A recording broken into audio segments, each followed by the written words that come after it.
Shinta News and Talk.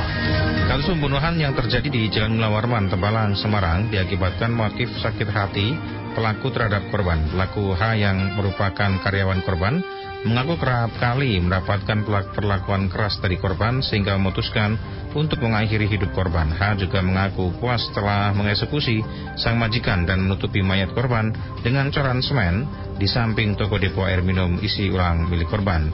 Bagaimana sebenarnya mendalami motif pembunuhan yang terjadi? Kita akan jumpai kriminolog dari Universitas Diponegoro, Budi Wicaksono.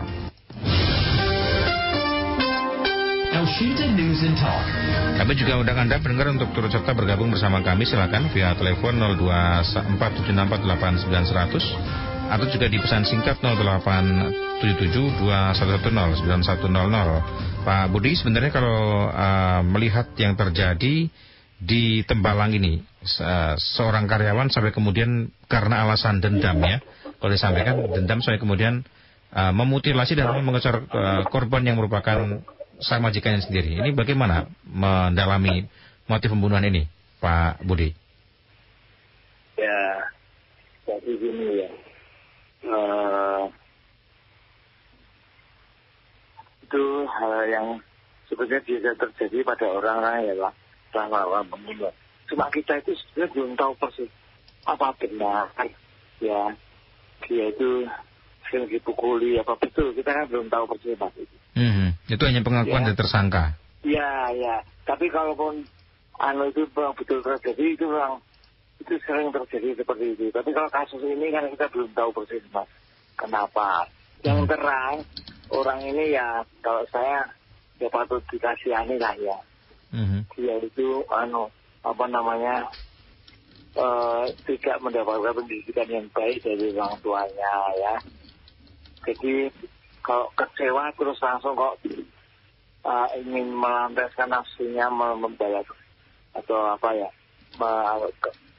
kekecewaannya itu membayar kekecewaannya itu dengan menyakiti orang lain bahkan membunuhnya.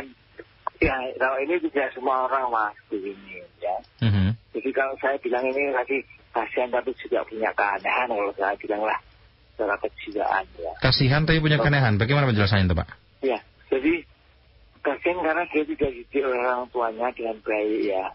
Artinya seandainya saya dipukul orang saya terus ingin balas atau saya balas saya harus membunuh kan, belum tentu satu itu kan. Jadi kasihan dia punya masalah dalam dirinya ya, dendam dan sebagainya. Terus yang aneh ini ya, anehnya kok gitu aja kok sampai membunuh gitu ya. Ya sampai membunuh ya. Dan ini yang lebih lagi gini Mas, yang aneh juga itu gini, itu kan ditemukan mayat Pak Sahabat Irwan Tagayun ini ya, Pak korbannya itu, itu kan sudah selain dimutilasi juga dia dicor ya pakai semen sama pasir. Ya kok kakinya itu kelihatan kan aneh Mas. Padahal niatannya harusnya kalau menghilangkan jejak ini hilang semua. Ya betul lah ya, harusnya tidak ada bekas. Dan kedua itu potongan tubuhnya yang kepala, dua tangannya itu gitu dan itu kan cuma ditaruh di karung dan dia taruh di atasnya gitu. Kenapa kok tidak di kayaknya aneh kenapa? Ini aneh. Kalau Pak Budi melihat keanehan ini apa ini? Keanehan seperti apa ini Pak? Ya ada kebodohan jelas. Karena dia anehnya dia tadi kan Yunian bilang mau nutupi sejak dan nyatanya kok membuka sejaknya dibuka sendiri gitu. Maksudnya kalau betul-betul punya tujuan untuk menghilangkan jejak kan ya betul-betul dicor semuanya toh Mas ya. Lalu kedua itu gini, dari cerita selama ini ya betulnya saya tidak tahu ya dia kan menyerahkan kunci pada temannya apa tetangganya itu Yulianti apa siapa itu salah satu karyawan juga ya. Artinya apa ya? Artinya tempat itu dikuasai oleh dia ya. Dalam kekuasaan dia, yang tahu masalah di sana dia. Mungkin juga yang membunuh bukan dia, tapi dia tahu masalah di sana gitu loh Mas saya. Sehingga dia ya. Jadi kok saya gak aneh katakan dia pembunuh, tapi kok gampang Dodumen kok iso sampai ditangkap gitu Mas. Dia mengundurkan diri pulang ke negara jam 4 hari. Karena orang paling bodoh pun curiganya gitu. Saya diwantari kepala itu Tribun, saya juga bilang gitu. CNN bilang gitu ya. Karena aneh itu ya. Ada kemudian juga muncul di media pernyataan dari organisasi milik korban ya, bukan karena korban bagian dari orang Batak ya. Jadi ada pemuda Batak yang menyampaikan Ormas Pemuda Batak Bersatu menduga bahwa korban ini dibunuh oleh MH atau Muhammad Hussein ini tersangka bukan pelaku utama. Karena diduga ada rentetan kejadian-kejadian yang lain sehingga Hussein melakukan itu. Itu bagaimana? Biasanya kan bilang gitu. Tapi sejaknya si tersangka ini ada di situ lah ya, terlibat lah ya. Iya, tapi itu sudah terbukti. Apa betul dia pembunuhnya kan kita tidak tahu justru karena itu sesuai yang saya nyatakan tadi yang dikatakan oleh Bapak Pemuda Batak tadi ya. Jadi mungkin ada lainnya. Ya saya sangat mengira begitu. Jadi ada kemungkinan lain yang kita belum tahu. Dan itu perlu dikorek itu oleh polisi. Atau mungkin hubungan tertentu dari korban dengan pelaku yang tersangka ini. Ada hubungan tertentu yang khusus ya. Artinya bisa ya menimbulkan kebencian yang macam-macam, tidak cuma mukul-mukul. Mungkin ada lain-lainnya juga Mas ya. Ada masalah hutang piutang, hinaan dan lain-lain dan sebagainya. Baik. Tapi sebenarnya perilaku-perilaku semacam ini bisa dicegah sejak dini tidak sebenarnya Pak Budi? Ya ini Mas, ini repotnya ini. Ada teori kejahatan sejak dulu kala ya. Sejak awal itu polisi sudah diajari ini sejak awal.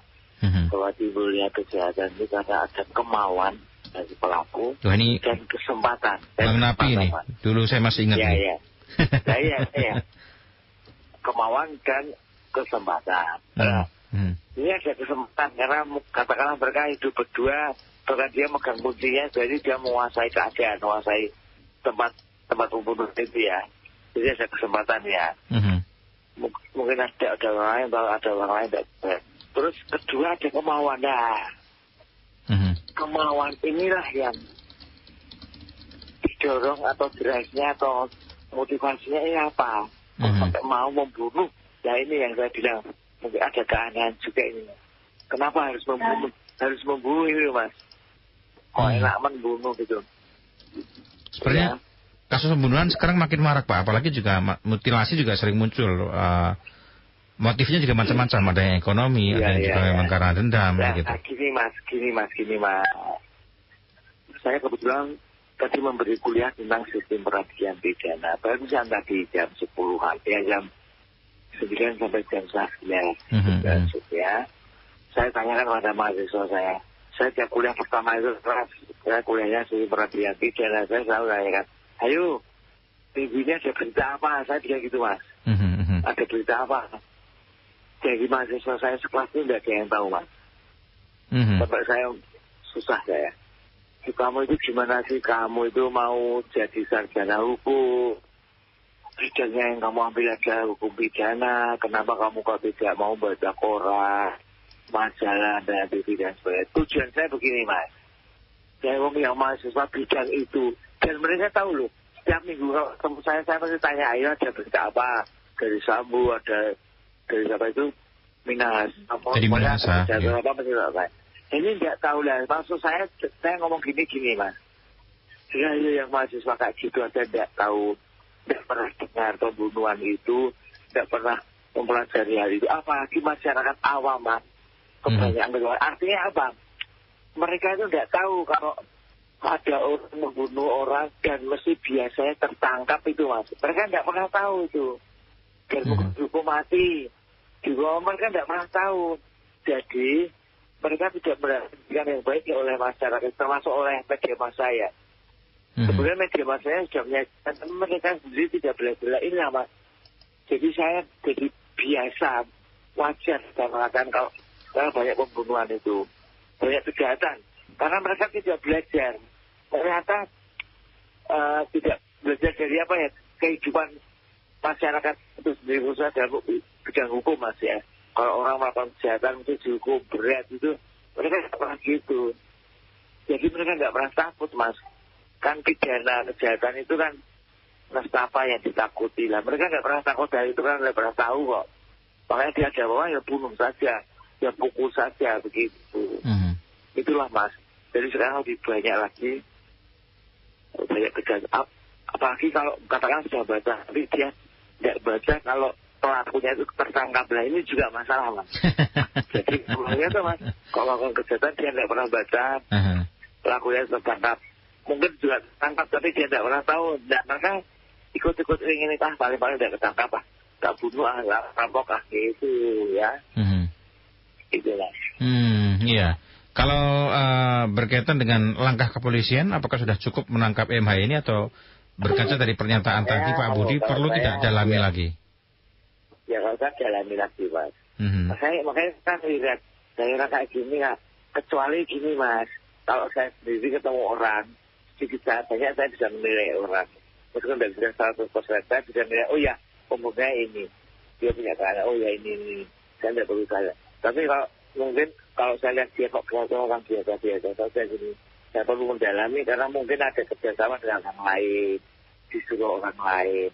Jadi kehidupannya itu apa ada dia masa ada handicap ekonomi, atau kejiwaan, atau apa-apa sosial dan sebagainya, itu semua kan bisa menimbulkan keinginan untuk membunuh itu, Mas. Karena gini ya, saya bilang ini bodoh sekali itu, Mas. Ngecornya kok kelihatan gitu ya. Iya. Ya kan? Kunci diserahkan. Mungkin karena tergesa-gesa juga bisa jadi, Pak. Tergesa-gesa nah, begitu. Itu betul. Ketahuan orang. Tapi nyatanya enggak. Artinya enggak ada orang yang beritahu. Ya berarti enggak ada orang tahu loh, Mas. Enggak tergesa-gesa. Artinya begitu. Ya. Dan itu di dalam ya, Mas. Kalau saya di luar ya, di dalam. Karena orang lain enggak tahu. Kalau dia dikunci, orang lain enggak tahu, Mas. Ya kan? Iya. Bisa. Jadi aneh ini, maksudnya tidak aneh ya. Baik. Sempat ada dialog dia dengan tetangga ya. Tetangga sempat mengatakan ini kok bau bangkai apa katanya. Ini bangkai kucing sudah saya buang katanya begitu. Kemudian pergi hilang tanpa kabar. Artinya bisa dikatakan ini kurang rapi juga Pak. Apa namanya yang dilakukan. Betul. Justru saya bilang aneh itu karena kurang rapinya itu. Dan begini, dia kan juga ada banyak kucing, dia tidak juga berusaha untuk mengatasi itu. Mestinya dia kan balik lagi itu menutup dengan apa? Di semen lebih lagi kuat lagi, semennya lebih banyak. Ya kan, Mas. Ditutup lagi itu, Mas, supaya orang lain tidak jauh lagi kan ya kan? Yeah. Artinya meneruskan logika berpikir dia dengan tindakan yang mengecor orang itu, korban ya kan? Harus ketahuan, supaya tidak ketahuan itu ada bau. Tidak bukan ditutup lagi kan mestinya logikanya begitu, Mas. Ya, ini kejadian yang perlu dipertanyakan ya sebenarnya. Kalau apalagi yang perlu bisa dikatakan perlu didalami kembali dari kejadian ini, Pak Budi? Gimana? Oh ya, jadi yang bersangkutan itu harus ditanya betul ya, harus sampai tahu kan apa benar-benar si HS ini yang membunuh. Kalau membunuh itu apa dia sendirian, motivasinya apa gitu. Motivasi itu bisa untuk kembangkan toh. Oh ada hubungan dengan ini, mungkin yang nyuruh ini mungkin punya utang berantai gitu ya. Oh berarti dia disuruh si A itu untuk bunuh atau gimana. Dan kita juga belum tahu ada penjelasan apa ya di situ ya kan. Kita kan tidak tahu. Katanya malah ada HP sama surat-surat kendaraan yang dibuang di jurang oleh yang bersangkutan dan sudah ditemukan polisi. Artinya apa, Mas? Artinya orang ini tidak bermaksud untuk mendapatkan harta benda ya, Mas, memperoleh keuntungan dari harta benda dengan membunuh ya. Jadi dicari motivasi lain, Mas. Dendam itu kan? Sebelumnya. Gimana? Yang disampaikan kan hanya dendam dan dia tidak menyesal gitu. Ya itu. Ya kalau dendam itu ya mungkin disakiti sedikit musuh sampai dendam nggak gitu lah, ini yang aneh ya gitu. Dan kasihan, Mas. Apa kira-kira ya faktor yang mempengaruhi seseorang itu kan disakiti sampai kemudian melakukan hal yang sadis itu kan berarti ada faktor yang mempengaruhi kira-kira Pak? Apa itu? Nah, iya, karena dia dari kecil tidak mendapatkan kasih sayang dari orang tuanya. Tidak dididik untuk kasih sayang pada orang lain, pada binatang lah. Kata itu seperti ya, anak kecil itu diberikan binatang ke orang tuanya, katakan sapi, ayam, suruh merawat, itu bagus bukan? Itu untuk kucing apa? Itu mendidik orang untuk sayang ya. Waktu dia mulai melahirkan masih kecil, terus kucingnya itu merawat anak itu menumbuhkan rasa kasih sayang. Kalau tidak makan tapi makan nangis, meong-meong bagaimana. Terus akhirnya saya sadar dia dengan orang itu juga gitu, punya rasa kasih sayang. Nah ini saya yakin dia tidak pernah. Atau ya begini, dia sempat membedakan antara binatang dengan manusia. Gitu. Yeah. Kalau manusia, karena saya melihat itu ada orang itu senang sekali lihat binatang. Lihat binatang itu sampai luar biasa, dari mimik mukanya saya tahu persis. Tapi dia tidak, iya betul. Tapi dia tidak bisa menunjukkan kasih sayang pada manusia. Jadi ada anak kecil yang lucu gitu ya. Dia sama sekali tidak tertarik. Saya heran. Saya menemui orang seperti ini soalnya. Ini juga tidak berlaku pada dirinya, pada si pelaku itu. Ya. Mungkin dengan binatang juga sudah dididik orang tuanya sayang. Tapi pada manusia tidak. Ya ini bisa. Ya. Ya kalau saya itu semua itu hasil dididik orang tua lah. Langsung tanda itu. Dan lingkungannya, tentu lingkungannya. Tapi utamanya yang kalau saya dulu saya mengarungi hidup dari muda sampai tua ini. Teman saya kan luar biasa, banyak sekali, ajak macam-macam. Tapi saya ikut melakukan kejahatan karena saya punya pegangan dari orang tua saya. Iya. Pendidikan dari orang tua saya, iya. Narkoba segala itu teman saya banyak yang meninggal karena narkoba. Yang ajak saya, tapi saya tidak mau. Ya. Tidak mau ya. Berarti memang sebenarnya salah satu pencegahan dini adalah pendidikan orang tua ya. Dari awal. Kalau saya itu satu itu Mas. Ya. Selain itu apa lagi Pak? Mungkin lingkungan sosial di masyarakat apa yang harus dilakukan? Kadang-kadang kita tidak dilihat orang tua. Ada orang yang di desa itu kan banyak ke pondok pesantren. Nah, pengasuh pondok pesantren inilah yang harusnya mendidik biar kasih sayang ini contoh kan. Itu bagus. Nah ini anak ini mungkin tidak pernah ketemu orang-orang gitu, orang tua tidak baik, lingkungan tidak baik gitu Mas. Padahal namanya bagus ya, namanya sangat islami Pak. Iya betul, betul Mas.